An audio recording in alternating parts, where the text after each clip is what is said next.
Actually, hindi ako masyadong nag-scroll nung lumabas ako. Sabi ng pamilya ko, wag ka muna mag-Twitter, Mag-social media. mag-social media masyado. Kasi, ayun, maraming ang sinasabi. Pero siguro nagulat ako yung sa Grey Pants. Grey Pants. Kasi yung mga housemates naman, di naman nila ako sinabihan na ganun. Na bumabakat na pala, Diyos ko. Oo. Tapos nagulat na ako na may compilation na ng mga Grey Pants. Kitang-kita talaga yung so... Hindi makitang-kita, bakat lang. Nagulat talaga ako doon. Yun yung isa sa pinaka... Yung parang hiyang-hiya ka. Na, oh my God. Medyo, oo. So, hindi ka kasi conscious sa loob. Oo. Tsaka hindi naman ako tumitingin lagi. Oo. So, yun nga, parang ang swerte daw ng Grey Pants o ng Blue Pants. Kaya black pants na ako. Pero ikaw talaga, pag naglalakad ka sa labas, nako-conscious ka na ba na, naku, baka hindi naman sa mukha ko nakatingin tong mga ito? Hindi naman po. Hindi naman yung pumapasok sa utak ko. Parang naging laughing matter lang para sa akin. Funny lang talaga. Kasi tinagurian ka pang Lapel King. Hanggang sa outside world, dala ko pa rin daw yung lapel namin. At least hindi ka naman na-insulto, hindi ka na-offend. Hindi naman. Okay lang naman sa akin. Pero hindi ka ba parang feeling, ba't hindi yung talento ko, yung performance ko sa loob ang nakita nila? Bakit ito? Hindi ko tinanong yung sarili mo.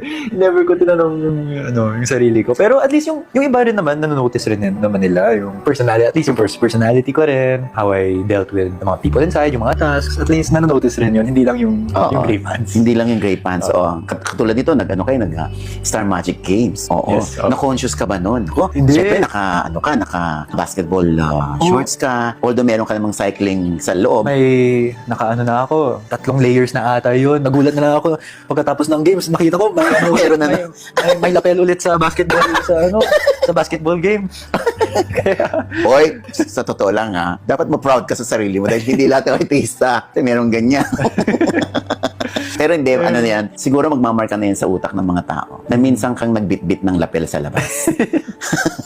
Pero ngayon, syempre mas conscious na. Conscious ka na. Lagi kong chinecheck kung, kita ba? Or ano ba? Yung balance bang arrangement. So, ikaw ba pag lumalabas ka na, nagpagawa ka ba ng sarili mong outfit? Kailangan hindi naman ipis ang suot ko. Kailangan makapal na. Yan yung sabi ng mom ko. Dapat makapal na. Huwag ka na kulay gray, kulay white. Yung mom ko mismo yung nagsabi na sa akin na maging mas maingat rin sa mga sinusuot ko.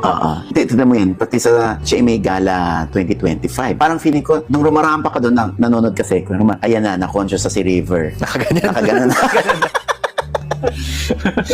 Aware ka doon? Anong time na yun? Hindi. Parang post ko lang talaga post yun. Mo. Okay. So, ang importante doon, River, nakapagpasaya ka ng maraming bakla. Yan yung importante.